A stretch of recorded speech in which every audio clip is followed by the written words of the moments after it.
Olha, só esse detalhe incrível. Hoje, eu vou mostrar como fazer o rebaixo perfeito com a tupia para instalar o puxador tipo Carya. Cada passada precisa de firmeza e precisão para que o encaixe fique limpo e profissional. Essa técnica deixa o móvel moderno, sofisticado e com acabamento de alto padrão.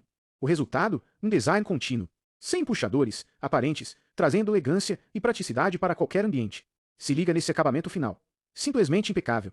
Esse é o poder da marcenaria bem feita, transformar detalhes em grandes diferenciais.